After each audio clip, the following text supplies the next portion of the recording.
Vamos então começar o 19º capítulo, A Fé Transporta Montanhas. Poder da fé. Quando Jesus chegou junto ao povo, um homem aproximou-se, atirou-se de joelho a seus pés e lhe disse: Senhor, tem piedade do meu filho, porque é lunático e sofre muito com isso. Muitas vezes ele cai no fogo e muitas vezes na água. Eu o apresentei a teus discípulos, mas eles não puderam curá-lo. E Jesus respondeu dizendo: Ó raça incrédula e perversa, até quando estarei convosco? Até quando vos suportarei? Até quando vos darei suporte, sustentação? Traze-o até aqui. E tendo Jesus ameaçado o demônio, ele saiu do menino, que ficou curado no mesmo instante. Então os discípulos, procurando Jesus a sós, lhe disseram: Por que não pudemos expulsar esse demônio? Jesus lhe respondeu: Por causa de vossa incredulidade. Pois em verdade vos digo, se tiverdes a fé do tamanho de um grão de mostarda, direis a esta montanha: transporta-te daqui para lá, e ela se transportará, e nada vos será impossível. Mateus capítulo 17, versículos de 14 a 19. Vamos entender aqui essa colocação e essa metáfora que Jesus coloca aqui. Nós vemos um pai com um filho lunático, quer dizer que com a mudança da lua muda os humores. Até hoje se usa essa expressão lunático, que vítima dos seus obsessores se jogava na água, se jogava no fogo. E aí ele diz: eu te levei aos seus discípulos, mas eles não puderam curá-lo. Aí Jesus coloca: ó raça incrédula e perversa, até quando estarei convosco? Até quando estarei presente aqui? Até quando vos suportarei? Até quando vos darei suporte, sustentação? Eu agradeço todos os dias essa paciência imensa do Mestre Jesus em esperar o nosso tempo de aprender. Eu não teria. Por isso que eu estou aqui aprendendo. Por isso que eu estou num planeta como a Terra de provas e expiações. Para aprender a ter tolerância, a ter benevolência, a ter paciência, a ter empatia, se colocar no lugar do outro. E Jesus, como um espírito crístico, tem de sobra essa benevolência, essa paciência para conosco. Mas aqui ele coloca: até quando vos suportarei, vos darei suporte, estarei sustentando vocês. Será que vocês não vão aprender nunca? E aí Jesus foi lá e tirou, aqueles obsessores que estavam com ele. Aí os discípulos perguntaram: por que nós não pudemos? Porque faltava fé. A fé não se transfere, não é uma coisa que se dá ao outro, que se prescreve, que se ordena para que o outro receba. Isso não existe. A fé, ela é construída. Ela existe oculta dentro de nós, que é a fé divina. É aquela que nós já trazemos em nós, ela é inata. Mas é como o grãozinho da mostarda, ela nos é colocada, Deus nos dá como uma semente dentro de nós. É como o grãozinho da mostarda, que é a menor semente. Nós temos que cuidar bem dela, plantar, regar, cuidar contra as intempéries, até que ela possa se transformar numa árvore, no caso da mostarda, que se transforme numa planta e que alimente os que estão à sua volta. É muito importante que a gente entenda que a fé desenvolvida, ela depende de perseverança, ela exige esforço, A fé não é crença, não é dogma, eu creio. Não, a fé é eu sei. A fé tem que ser raciocinada. Eu sei porque eu aprendo, eu estudo, eu me transformo. Tiago tem uma colocação dele no seu evangelho que ele diz: a fé sem obras é morta. E no versículo seguinte ele diz: eu vos provarei a minha fé através das minhas obras. Então, a fé, nós provamos a nossa fé através das nossas obras, da nossa atitude. Os discípulos provariam a sua fé curando aquele irmão que precisava de ajuda. Por quê? Porque teriam desenvolvido neles as energias, feito crescer neles o magnetismo, tanto físico como o espiritual, que daria suporte, sustentação às suas energias para afastar aqueles obsessores. E eles não conseguiram, porque eles estavam achando que era alguma coisa que eles receberiam de Jesus única e exclusivamente por osmose, porque Jesus está ali, passaria para eles, eles poderiam realizar aquilo. E até hoje tem pessoas que vão buscar nesta religião, naquela religião, na outra religião, vão mudando, porque eles querem alguma religião que dê para eles aquilo que eles não têm. Enquanto ao contrário, nós temos que buscar o conhecimento, não importa qual seja a religião, até a falta dela. Não é a religião, é buscar a verdade, porque a verdade nos libertará das amarras que nós temos. É buscar dentro de nós os ensinamentos de Deus que estão na nossa consciência, como a semente de mostarda. Plantar, cultivar e fazer com que ela se desenvolva. A fé, ela tem que ser exercitada, como o atleta que vai à academia exercita 8, 10 horas por dia, para na hora da competição ele estar ali perfeito e ganhar uma medalha. Aquele que pura e simplesmente fica assistindo os que se exercitam não consegue passar de 5 minutos da competição. A competição é a prova. Esse nosso planeta é de prova. Nós viemos aqui provar o que aprendemos. E a fé é um aprendizado que se faz o tempo todo, às 24 horas do dia, os 7 dias da semana. Então, enquanto nós não entendemos que a fé é agir de acordo com o que eu acredito, é acreditar e acreditar racionalmente, logicamente, através do raciocínio, da compreensão. Porque se não for assim é fanatismo. Eu faço porque me mandaram fazer assim. Aí sai decapitando pessoas. Em nome de uma religião, de um Deus, de uma fé. Como os cristãos na cruzada que saíram matando em nome de Jesus. Em nome do amor eu acabo com você, com a tua família e com teus filhos. Em nome do amor de Jesus. Tem algum cabimento? Mas eles achavam que tinha. Porque era uma fé cega. Era fanatismo, não era fé verdadeira. Vamos continuar. Kardec coloca aqui. É certo que, tomada no sentido literal, a confiança em suas próprias forças torna a pessoa capaz de executar coisas materiais que não poderiam ser feitas quando se duvida de si.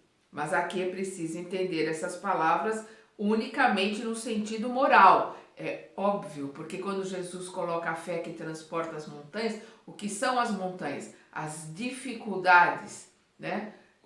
As vicissitudes da vida. São as montanhas que nós temos que transportar daqui para lá, para que possamos abrir no nosso caminho. As montanhas que a fé levanta são as dificuldades, as resistências, numa palavra, a má vontade que se encontra entre os homens, mesmo frente às melhores coisas.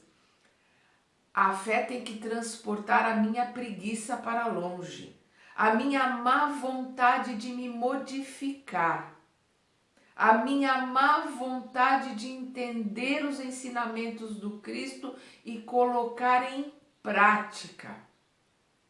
Porque nós somos o tempo todo o dono da fé que pede. Somos pedintes, somos mendigos. Ficamos o tempo todo de joelhos, Senhor me dá, Senhor me dá, Senhor me dá. Ou então a gente faz delivery, Senhor leva, Senhor leva. A fé verdadeira é aquela que realiza as obras. Senhor, em agradecimento a Ti, em agradecimento ao Teu amor, em agradecimento à Tua misericórdia para comigo, hoje farei deste dia um dia melhor. Um dia de luz, um dia de aprendizado. Vou aprender, estudar e principalmente colocar em prática. Porque aquele que diz que tem fé e não realiza as ações é que nem a figueira frondosa, que dá sombra, que é bonita, quem olha acha maravilhoso. São as religiões, são os pregadores, são aqueles que batem no peito e recitam as perguntas e respostas de Kardec decoradas, as lições de Jesus e dos discípulos, dos evangelistas de cor. Falam bonito, mas não fazem nada, não realizam nada, não servem para nada. Sem obras, a fé é morta, como diz Tiago. Nós provaremos a nossa fé pelas nossas obras. Também palavras de Tiago. Os preconceitos da rotina, o interesse material, o egoísmo, a cegueira do fanatismo e as paixões orgulhosas são montanhas que barram o caminho daquele que trabalha pelo progresso da humanidade. A fé robusta traz a perseverança, a energia e os recursos que fazem vencer-se os obstáculos, tanto nas pequenas como nas grandes coisas.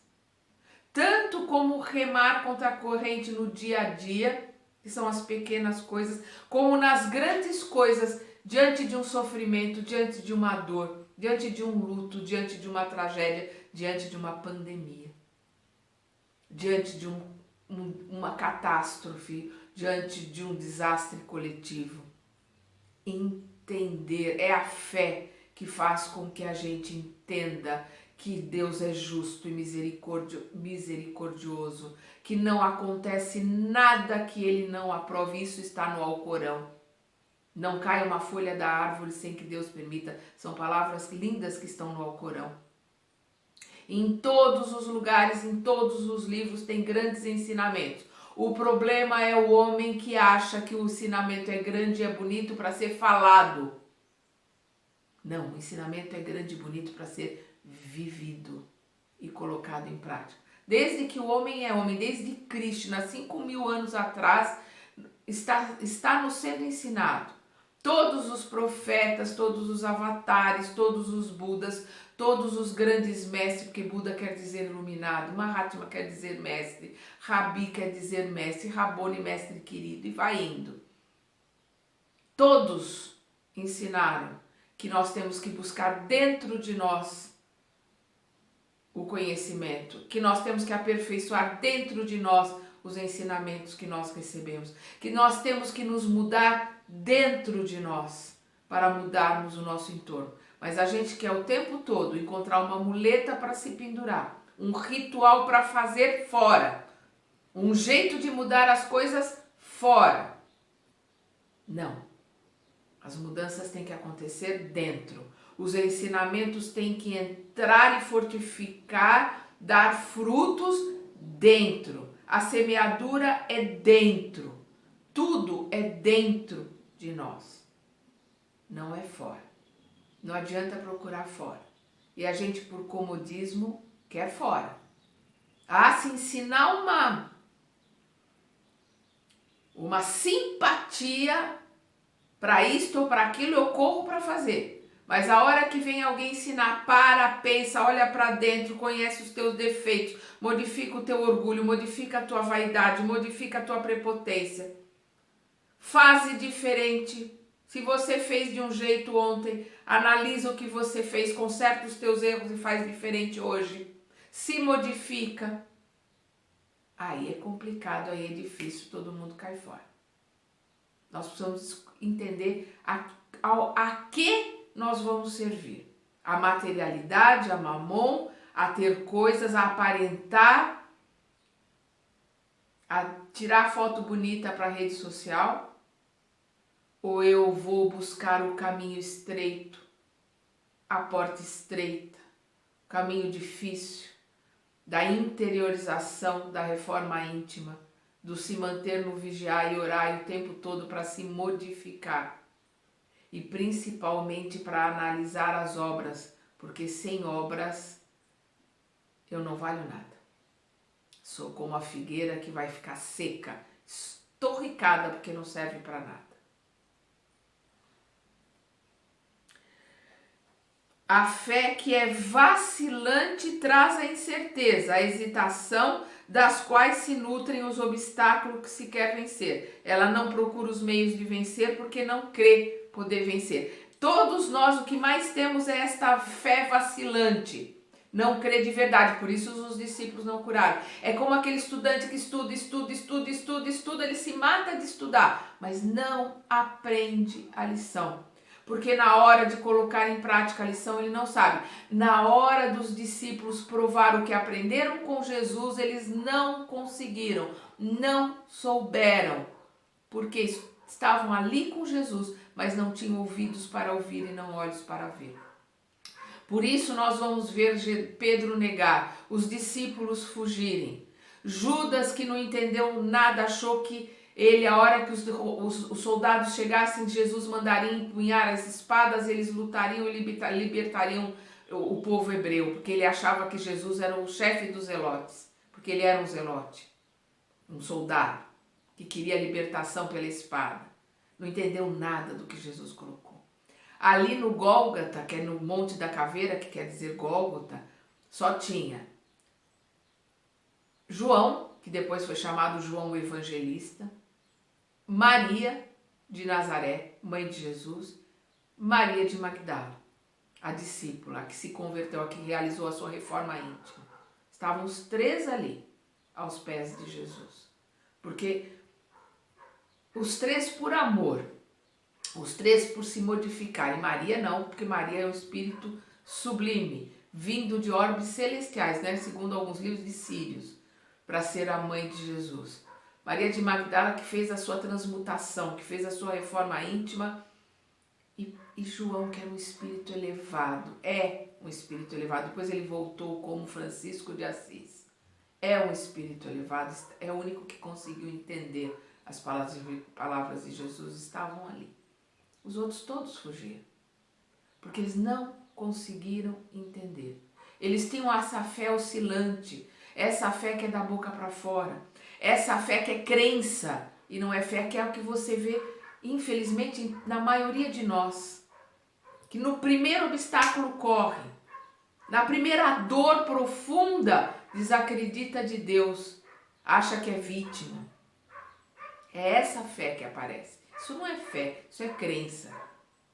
Fé está lá dentro, é paz, é amor, é tranquilidade, é harmonia. Quando eu demonstro amor pelo outro, eu estou mostrando a minha fé em Deus que me ama incondicionalmente. Enquanto eu não conseguir amar incondicionalmente, nem que seja só por enquanto aqueles que estão à minha volta, mas que seja incondicionalmente, para depois eu conseguir amar os outros, eu não consigo nem entender o que Jesus está falando. Entender de verdade, intelectualmente eu entendo, mas de verdade não. Eu só entendo de verdade a hora que eu coloco em prática aquilo que ele está colocando. Então, esta fé vacilante é que a gente encontra em qualquer lugar. É a fé que quase todos nós temos, que é aquela fé da boca para fora. Ah, eu tenho fé, eu tenho fé. Ela não se sustenta. Primeiro vento, derruba. É a casa que está na areia. Bateu o vento, derruba tudo. Numa outra acepção, disse fé a condição que se tem no cumprimento de uma coisa, a certeza de se atingir um objetivo. Ela dá uma espécie de lucidez, faz que se vislumbre pelo pensamento o objetivo que se procura e os meios de se chegar até ele, de modo que aquele que a possui caminha, por assim dizer, a passo seguro. Tanto num quanto no outro caso, ela pode fazer que se cumpram grandes coisas. Tanto a fé vacilante pode realizar algumas coisas, como esta fé que é só ensinamento, ela é só buscar um caminho, é só buscar conhecimento. Também faz realizar grandes coisas, mas não é a fé verdadeira, ainda não é, mas é um caminho para se chegar até ela. A fé sincera e verdadeira, olha Kardec aqui. A fé sincera e verdadeira é sempre calma. Ela dá a paciência, que sabe esperar, sabe construir passo a passo, dá a paz interior, da tranquilidade, da empatia para com o outro. Vou repetir, essa colocação de Kardec é maravilhosa. A fé sincera e verdadeira sempre é calma. Ela dá a paciência que sabe esperar, pois tendo o seu ponto de apoio, o seu suporte na inteligência e na compreensão das coisas. Está certa de chegar onde quer. Já a fé insegura sente sua própria fraqueza, mas quando ela é estimulada pelo interesse, torna-se furiosa e crê suprir a força com a violência. A calma na luta sempre é um sinal de força e de confiança. Aquele que se mantém calmo na luta, na intempérie, na vicissitude, é sempre um sinal de força e de confiança. A violência, ao contrário, é uma prova de fraqueza e de dúvida sobre si mesmo. Infelizmente, a maioria das religiões querem impor os seus dogmas pela violência. Jesus queria impor a sua verdade pelo amor, pela sabedoria, pela tranquilidade, pela calma. Vamos lembrar Emmanuel, Deus ensina pelo tempo, não pela violência. É o tempo que vai fazer com que a gente aprenda os ensinamentos dele, que vieram através de Jesus. É preciso que se evite confundir fé com presunção, com orgulho, com vaidade.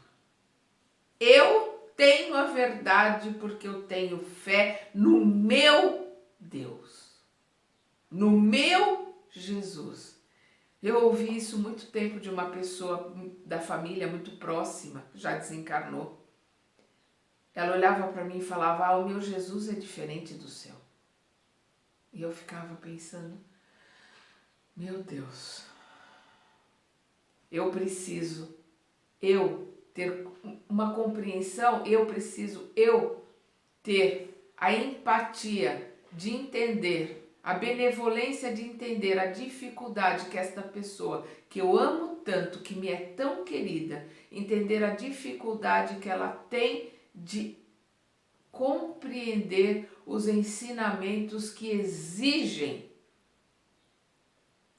trabalho, renúncia, sacrifício, esforço, perseverança.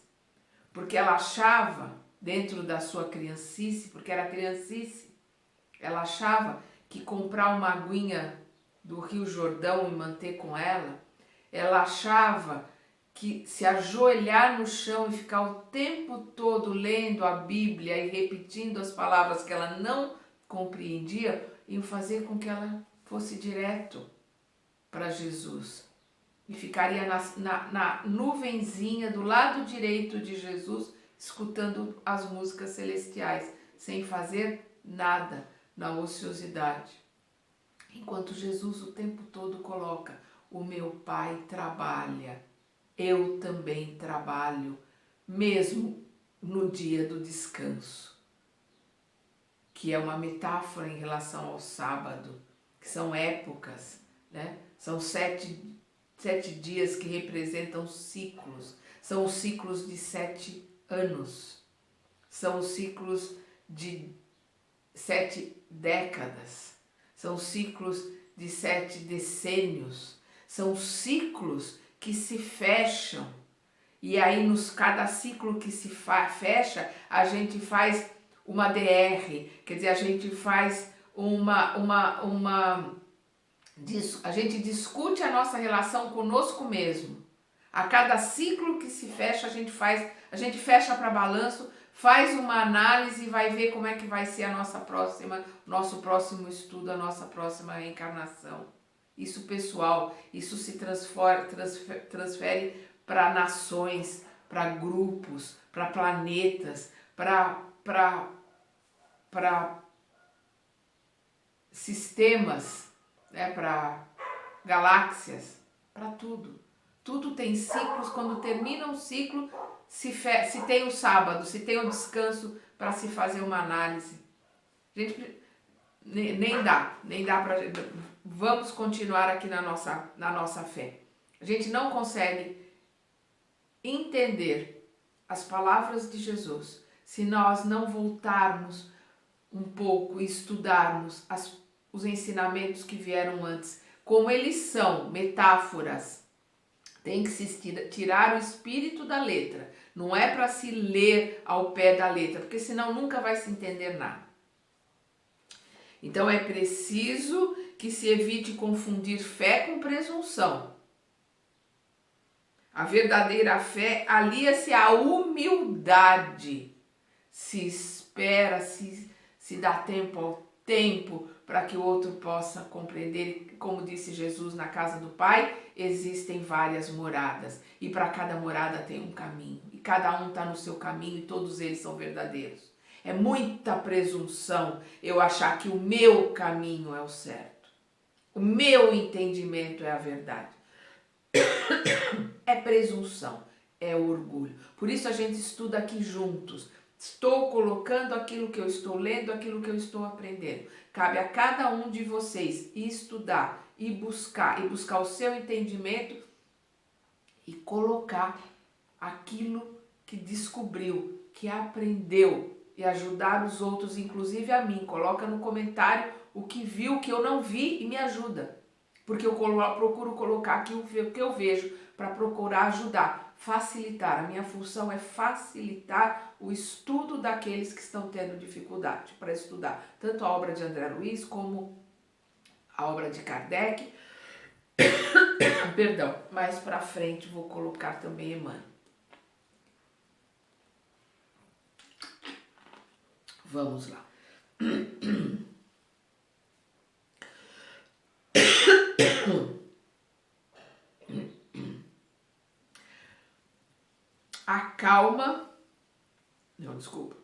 Já a fé insegura sente sua própria fraqueza, mas quando ela é estimulada pelo interesse, torna-se furiosa e crê suprir a força com a violência.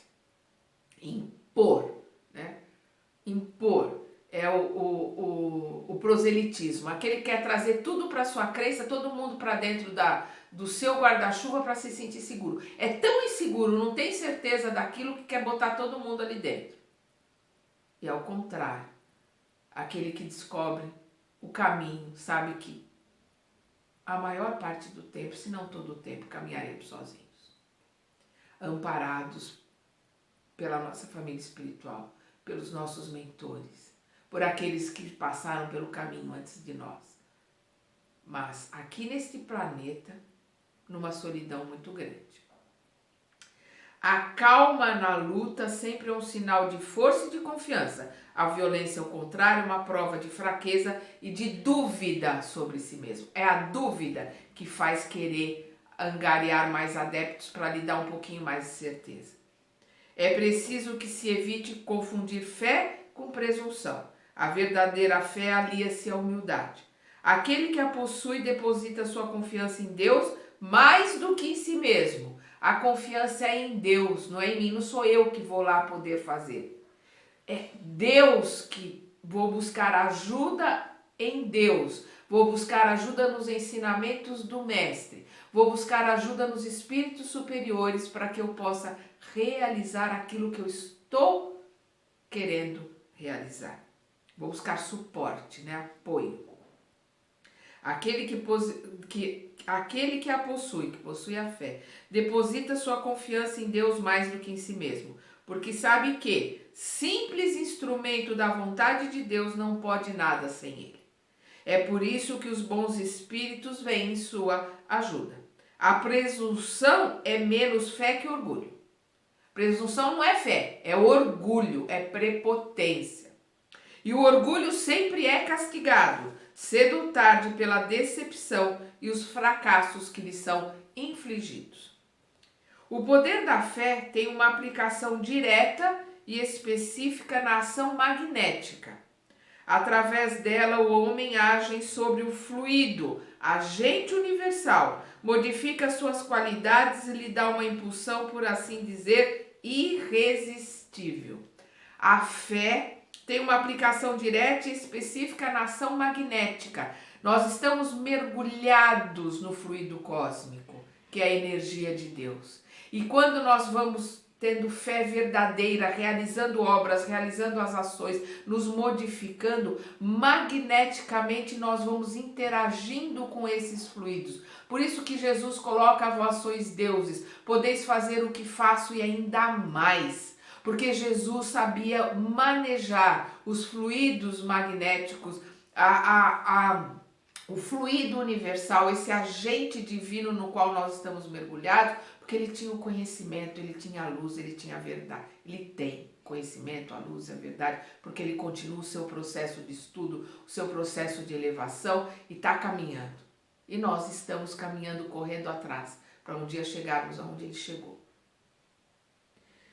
O poder da fé tem uma aplicação direta e específica na ação magnética. Através dela, o homem age sobre o fluido, agente universal, modifica suas qualidades e lhe dá uma impulsão, por assim dizer, irresistível. É o que a gente chama de milagre pelo nosso desconhecimento. Por isso, aquele que acrescenta uma fé ardente a um grande poder fluídico normal pode, através apenas da vontade dirigida ao bem, operar esses estranhos fenômenos, tanto de cura como outros, que no passado eram tidos como prodígios e todavia são apenas as consequências de uma lei natural. Este é o motivo pelo qual Jesus diz aos seus apóstolos: se não curastes, é porque não tinhas fé. Se nós não realizamos as obras com fé, fé verdadeira, nós não estaremos caminhando para o desenvolvimento. Os discípulos viam o que Jesus realizava e eles queriam receber aquilo como se fosse um presente. Eu estou aqui, então eu vou receber de vós a graça, o presente. Não, nós vamos desenvolver em nós a fé verdadeira. Nós recebemos de Deus tudo o que precisamos para caminhar. Emmanuel tem uma colocação, se eu não me engano é no Pão Nosso ou no Fonte Viva, que é fantástica. Quando ele diz que tudo recebe de Deus e dá, distribui. A fonte recebe a água, os rios vão matar a sede de todos por onde passa. A árvore recebe a luz do sol, recebe o ar, recebe a chuva e ela cresce, fica frondosa e dá frutos, alimenta todos os passantes e viandantes, os animais e os pássaros. O que ela recebe de Deus, ela devolve. O homem recebe a vida, a dádiva, o conhecimento, mas o homem não devolve nada. Não dá nada, não distribui nada, quer guardar tudo para si, quer colocar tudo dentro de si, quer colocar tudo para os seus. Nós somos, infelizmente, perante a natureza, perante o mundo, perante o planeta, perante Deus, extremamente ingratos. Nós não somos capazes, como o sol que ilumina o pântano e ilumina as flores, ilumina o templo, ilumina a montanha, da mesma forma. Nós não somos capazes de olhar para os nossos irmãos e aceitá-los como eles são. Como nós, filhos de Deus. E amá-los pelo que eles serão. Porque Jesus nos ama pelo que nós seremos. Ele não ama, ele ama nós como nós somos, pequenos, crianças, infantis. Mas ele está olhando para nós e vendo o que nós seremos. Quando Jesus conversa com o Públio Lentulus, você pode aproveitar esse minuto ou esperar séculos para aprender e compreender. Públio Lentos resolveu esperar séculos, que é o nosso querido Emmanuel. Não tem problema. O tempo ensina. Somos imortais. Não tem problema nenhum. Jesus não amou menos. Continua nos amando com todos os nossos erros e com todas as nossas dificuldades. Mas, como ele disse, até quando vos suportareis? Até quando vos darei suporte? Nós temos hoje, aqui agora, no meio de uma pandemia, mostrarmos as nossas obras, mostrarmos aquilo que nós aprendemos, porque o planeta está em transição, começando uma transição.